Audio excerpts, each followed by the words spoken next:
అసలు ఈ ఏపీఎన్ఆర్టీ అంటే ఏమిటి? మన ముఖ్యమంత్రి నారా చంద్రబాబు నాయుడు గారు 2016లో Andhra Pradesh non resident Telugu society ఏపీఎన్ఆర్టీని స్థాపించి ఆ సంస్థకు అధ్యక్షులుగా డాక్టర్ రవికుమార్ వేమూరు గారిని నియమించి ప్రపంచవ్యాప్తంగా ఉన్నటువంటి తెలుగు సంఘాలకి తోడుగా నిలిచేలా ఒక బలమైన వ్యవస్థను అందించారు. అదేవిధంగా 2024లో మన ముఖ్యమంత్రి నారా చంద్రబాబు నాయుడు గారి ఆదేశాల మేరకు విద్యాశాఖ మంత్రి నారా లోకేష్ గారి మార్గదర్శకత్వంలో ఎన్ఆర్ఐ మంత్రి కొండపల్లి శ్రీనివాస్ గారి నాయకత్వంలో డాక్టర్ రవికుమార్ వేమూరు గారు రెండవసారి ఏపీఎన్ఆర్టీఎస్ అధ్యక్షులుగా బాధ్యతలు చేపట్టడం, ఆయనపై ప్రభుత్వానికి ఉన్న నమ్మకానికి ఒక గొప్ప ఉదాహరణ రెండోసారి ఎన్నిక కావడం. దీని ముఖ్య ఉద్దేశం ఏంటి? అసలు ఏపీఎన్ఆర్టీ యొక్క లక్షణాలు ఏంటి? ఏ విధంగా పనిచేస్తుంది?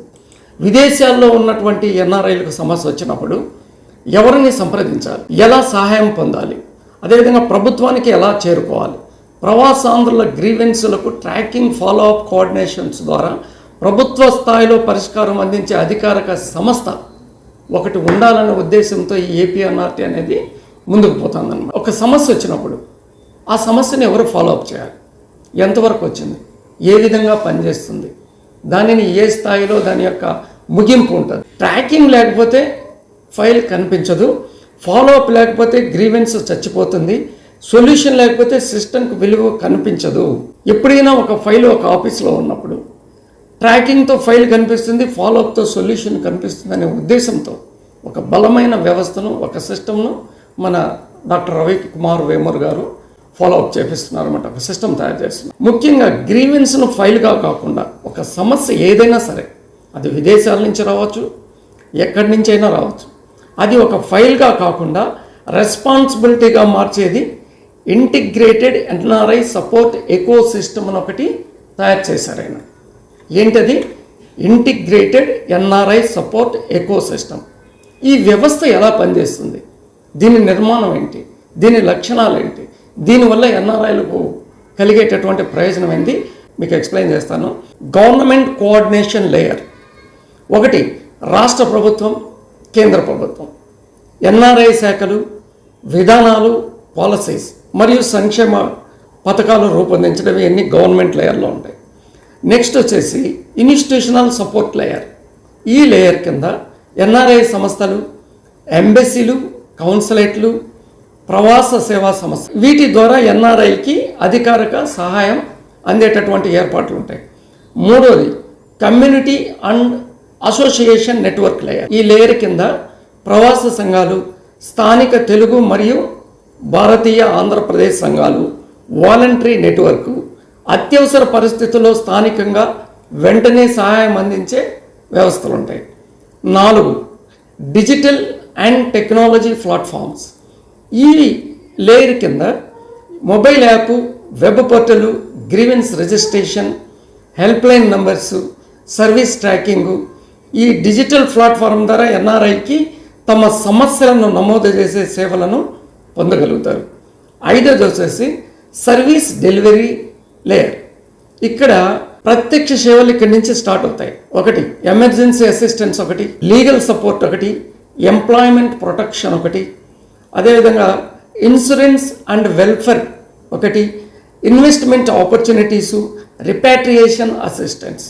ఇవన్నీ ఈ ఇంటిగ్రేటెడ్ సపోర్టెడ్ ఎకో సిస్టమ్ ద్వారా మనం ఏపీఎన్ఆర్టీ అందిస్తున్నాం.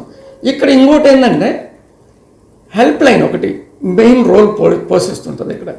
ఇక్కడ గ్లోబల్ హెల్ప్ లైన్ సిస్టమ్, ప్రపంచంలో ఎక్కడ ఉన్నా ఎన్ఆర్ఐస్కి ఈ 24/7 హెల్ప్ లైన్ ద్వారా సహాయం అవుతుంది.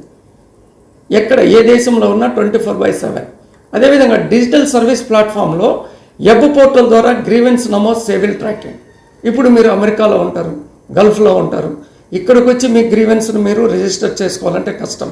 సో అక్కడి నుంచే ఇతర దేశాల నుంచే మనం ఏపీఎన్ఆర్ఐ పోలీస్ సెల్ ఉంటుంది, అందులోకి వెళ్ళి మనం గ్రీవెన్స్ ఏమన్నా కూడా అది క్రిమినల్ కావచ్చు, లేకపోతే సివిల్ అయినా కావచ్చు, ఇది ల్యాండ్స్కి సంబంధించింది. ఇవన్నీ ఎట్లా చేస్తాము? ఈ ఇంటిగ్రేటెడ్ ఎకో సిస్టమ్ ద్వారా డిపార్ట్మెంట్లతో సమన్వయం చేసుకొని ముందుకు పోతూ ఉంటాం అన్నమాట. ఇంకపోతే ఎమర్జెన్సీ రెస్పాన్స్ మెకానిజం, అత్యవసర పరిస్థితుల్లో తక్షణ సహాయం మరియు రిపాట్రియేషన్ సపోర్ట్. ఇప్పుడు గల్ఫ్లో వార్ జరుగుతుంది. ఇటువంటి సమయాల్లో అక్కడ ఉన్నటువంటి మన గుడ్విల్ అంబాసిడర్స్ లైజనింగ్ చేసి వాళ్ళ ద్వారా ఎంబసీ, అక్కడి నుంచి బార్డర్సు, అక్కడి నుంచి ఈ విమానయాన సంస్థలతో లైజనింగ్ చేసుకొని వాళ్ళని రిపాట్రియేషన్ చేయడం. అందుకు ఉదాహరణ బహ్రెయిన్, సౌదీ అరేబియా, మన గల్ఫ్ ఎన్ఆర్ఐ టీడీపీ అధ్యక్షులు రావి రాధాకృష్ణ గారు, ఇట్లా మరి గల్ఫ్లో ఉన్నటువంటి తెలుగు సోదరులు చాలామంది ఉన్నారు. మన ఎన్ఆర్ఐ టీడీపీ బహ్రెయిన్ వాళ్ళు కూడా, వీళ్ళందరూ కలిసి చేసింది ఒక ఉదాహరణ. ఇంకపోతే లీగల్ ఎంప్లాయ్మెంట్ సపోర్ట్, ఉద్యోగ ఒప్పందాలు, వీసా సమస్యలు, లీగల్ మార్గదర్శనం. ఎవరికైనా ఏదైనా సమస్యలు వచ్చితే ఈ లీగల్ ద్వారా మనం సహాయ సహకారాలు, అంటే ఒక సపోర్ట్, ఒక సూచనలు, ఇలా చేయండి, ఇలా చేయొద్దు అని ఇవ్వడం. వెల్ఫేర్ ఇన్సూరెన్స్ స్కీమ్, విదేశాల్లో ఉన్న కార్మికుల భద్రత కోసం ఇన్సూరెన్స్ ఇవ్వడం. మనం ఇప్పుడు కూడా పెట్టాం 590 రూపాయలతో 3 ఏళ్ళు సింగిల్ పేమెంట్ కింద. అక్కడ యాక్సిడెంటల్, అది మా న్యాచురల్ డెత్కు ఉన్నది, యాక్సిడెంటల్ డెత్కి మాత్రమే.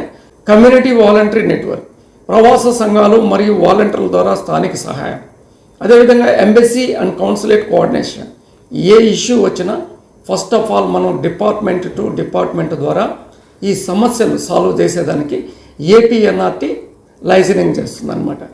అదేవిధంగా ఇన్వెస్ట్మెంట్ అండ్ ఫెసిలిటేషన్, ఎన్ఆర్ఐ స్వదేశంలో పెట్టుబడులు పెట్టేందుకు అవకాశాలు మరియు మార్గదర్శనం.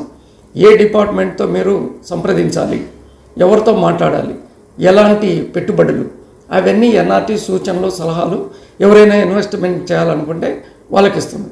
అదేవిధంగా స్కిల్ అండ్ ఎంప్లాయ్మెంట్ గైడెన్స్ కూడా. ఇప్పుడు విదేశీ ఉద్యోగాలకు సంబంధించిన అవగాహన మరియు శిక్షణ. ఎవరైనా ఉద్యోగాలకు విదేశాలు వెళ్ళాలనుకుంటున్నారు, చాలామంది ఫేక్ ఏజెంట్స్ ఉన్నారు, చాలామంది ఉద్యోగాలకు ఇది ఇలా అని చెప్పేసి వాళ్ళను మోసం చేయడం. థాయిలాండ్, మయన్మార్, కాంబోడియా లాంటి దేశాలకు తీసుకెళ్ళి వాళ్ళను బంధించి ఒక సైబరీ స్లేవర్ కింద వాళ్ళను రకరకాల హింసలు పెడుతూ వాళ్ళు మళ్ళీ ఇక్కడున్న ప్రభుత్వాలకు ఇన్ఫామ్ చేయడం. దాని గురించి మళ్ళీ మనం అంతా తీసుకొని వాళ్ళను మళ్ళీ మనం రిపాట్రియేషన్ చేయడం. ఇలాంటి దానికి ఈ స్కిల్ డెవలప్మెంట్కి ఏం కావాలన్నా ఏపీఎన్ఆర్టీకి వచ్చితే ఇక్కడ వాళ్ళు సూచనలు, సలహాలు ఇచ్చితే అది వీసా ఫేకా, ఏజెంట్ ఫేకా, నీ ఉద్యోగం ఫేకా, నీకు అగ్రిమెంట్ ఉందా, అక్కడ పోయేదానికి ఈసీఎన్ఆరా లేకపోతే ఈసీఆరా, ఇవన్నీ చూసి సూచనలు, సలహాలు ఇచ్చి చేస్తుంది.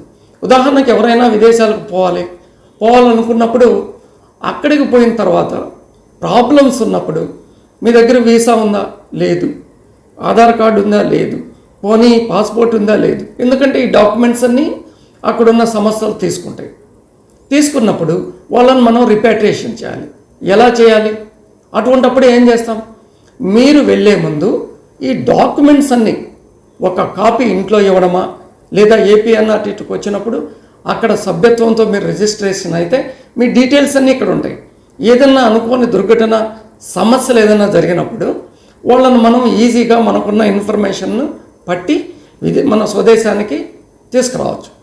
కాబట్టి నేను ప్రతి ఒక్కరికి చెప్పేది ఏంటంటే, మీరు ఇతర దేశాలకు వెళ్ళే ముందు మీ యొక్క వివరాలు, అది అగ్రిమెంట్ కావాలి, వాటెవర్ ఇంతకుముందు నేను చెప్పినట్లు ఒక కాపీ ఇంటి దగ్గర ఇచ్చి పెట్టండి, ఇంకొక కాపీ ఏపీఎన్ఆర్టీలో ఉంచండి.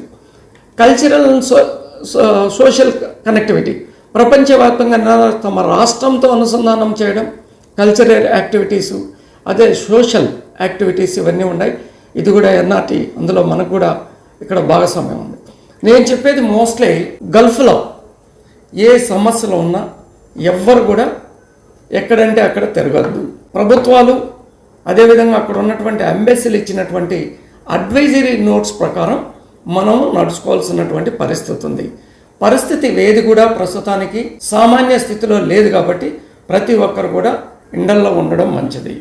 అక్కడ ప్రభుత్వాలు ఇచ్చినటువంటి ఆదేశాల మేరకు మనం నడుచుకోవాలి. మెయిన్ అక్కడ ఏదైనా ఇబ్బంది జరిగితే ఏపీఎన్ఆర్టీఎస్ గుడ్విల్ అంబాసిడర్ ప్రతి దేశంలో ఉన్నారు. సౌదీ అరేబియాలో ఉన్నారు, ప్రతి దేశంలో ఉన్నారు. వాళ్ళ నంబర్లు కూడా మనం ప్రతి ఒక్క గ్రూపులో అంబాసిడర్స్కి వాళ్ళకు ఇన్ఫామ్ చేస్తున్నాం. వాళ్ళ నంబర్స్ ఉన్నాయి. ఇబ్బందులు కలిగినప్పుడు వాళ్ళకు ఫోన్ చేయండి. వాళ్ళు ప్రస్తుతానికి లైన్తో ఎంగేజ్లో ఉన్నప్పుడు హెల్ప్ లైన్కి చేయండి. ఏపీఎన్ఆర్టీఎస్ హెల్ప్ లైన్స్ ఉన్నాయి. వాట్సాప్ ఛానల్ ఉంది ఏపీఎన్ఆర్టీకి. మీకు ఏదైనా ఇన్సూరెన్సెస్ కానీ ఎమర్జెన్సీ వచ్చినప్పుడు ఈ లైన్స్ బిజీగా ఉన్నప్పుడు వాట్సాప్ ద్వారా మెసేజ్ పంపడమా లేకపోతే డాక్యుమెంట్స్ పంపడమా ఇలా చూసుకోండి. ఎవ్వరు కూడా ఫేక్ మాటలు నమ్మద్దు. ప్రభుత్వం ఇచ్చిన అధికారిక సమాచారాన్ని బట్టి మనం ముందుకు పోవాలి. ఇకపోతే ఇన్సూరెన్స్ విషయంలో మీరు ఎవరైనా ఇన్సూరెన్స్ చేసుకోవాలి అనుకున్నప్పుడు డైరెక్ట్గా ఏపీఎన్ఆర్టీతో సంప్రదించండి. లేకపోతే ఆన్లైన్లోనే ప్రతి ఒక్కరు ఆన్లైన్లోనే రిజిస్టర్ చేసుకోవచ్చు. ఆన్లైన్లో రిజిస్టర్ చేసుకోలేనటువంటి పరిస్థితుల్లో ఏపీఎన్ఆర్టీ హెల్ప్ లైన్కి ఫోన్ చేయండి. వాళ్లకు మీరు ఎలా చేసుకోవాలనో హెల్ప్ లైన్ మెంబర్స్ మీకు ఎక్స్ప్లెయిన్ చేస్తారు. కాబట్టి తప్పనిసరిగా ఏది కూడా మనం ఒక అధికారికంగానే ముందుకు పోవాలి. వాళ్ళను వీళ్ళను నమ్మి వాళ్ళ ద్వారా మోసపోవడం ఇదంతా మనం పక్కన పెట్టాలి. కాబట్టి ఆంధ్రప్రదేశ్ ప్రభుత్వం ఏపీఎన్ఆర్టీ ఎప్పుడు కూడా ఏం చెప్తుందంటే అధికార ప్రకటనల మీదనే బేస్ చేసుకొని ఎన్ఆర్టీలు ప్రస్తుత పరిస్థితుల్లో జాగ్రత్తగా వ్యవహరించాలని చెప్పేసి ప్రభుత్వం చెప్తుంది. దాన్ని మనం ఫాలో కావాల్సినటువంటి అవసరం. థ్యాంక్ యూ అండి. Thank you very much.